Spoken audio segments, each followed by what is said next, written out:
Hey, good morning, everybody. It's a bit early, up early this morning.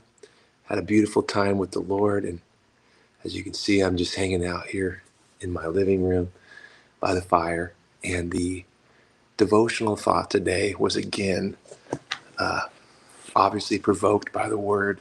I was reading in Luke chapter 5 and came across just a really, I think, awesome way to measure how you're growing as a disciple.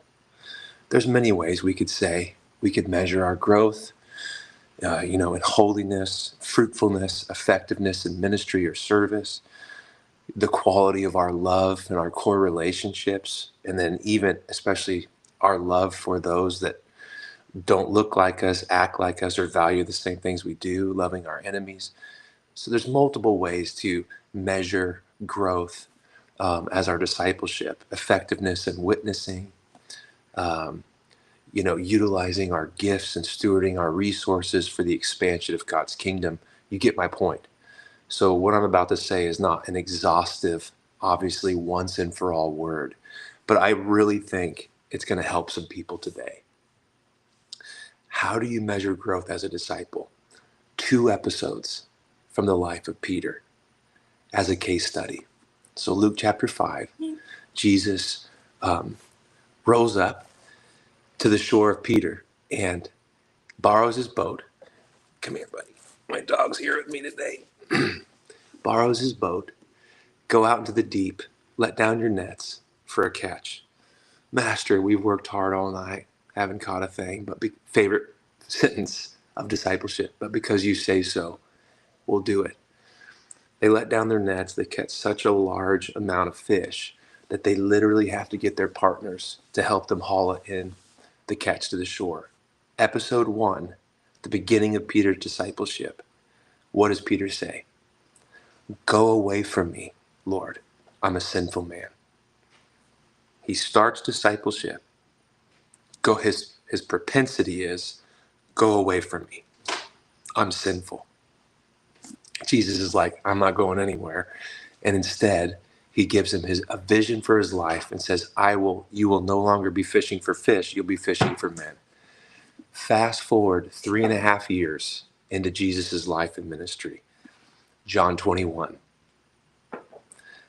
Jesus has been crucified. He's already appeared to his disciples twice, resurrected. Peter's like, I'm going fishing. He goes fishing with his friends. They catch nothing all night. Guess what happens? Jesus shows up on the shore, and literally, he's like, hey guys, how's the fishing? John 21. Not good. They haven't caught anything all night. Try the other side of the boat. So they cast their nets on the other side. Again, their nets are so full. It's almost like an exact episode of Luke 5, the beginning of Peter's discipleship. This time, John the beloved, it says, out loud on the boat, it's the master, it's Jesus.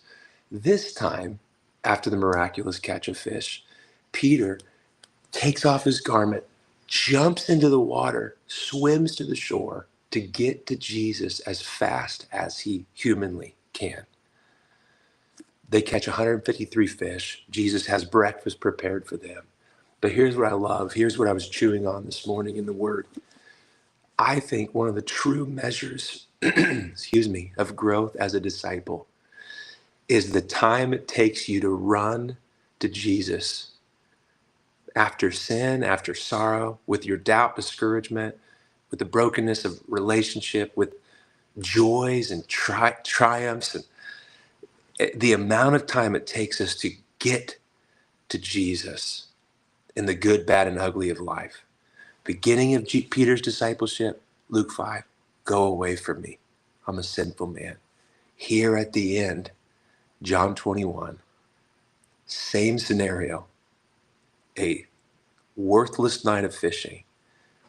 He runs, swims to Jesus. We can see Peter's grown.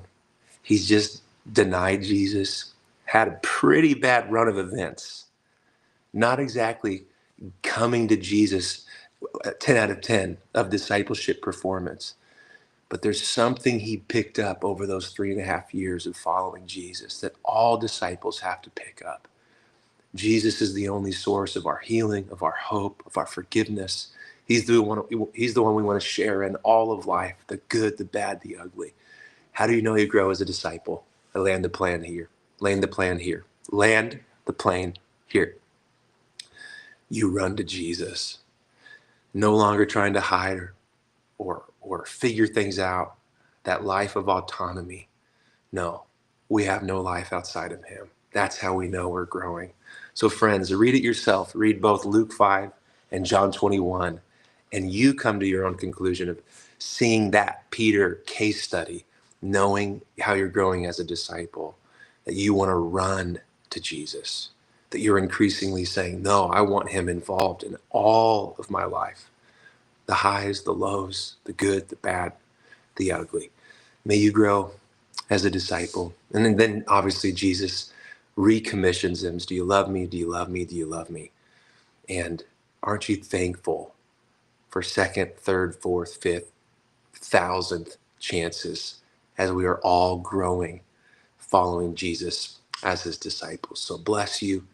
Run to Jesus. He's not afraid or ashamed or unaware of what you're facing.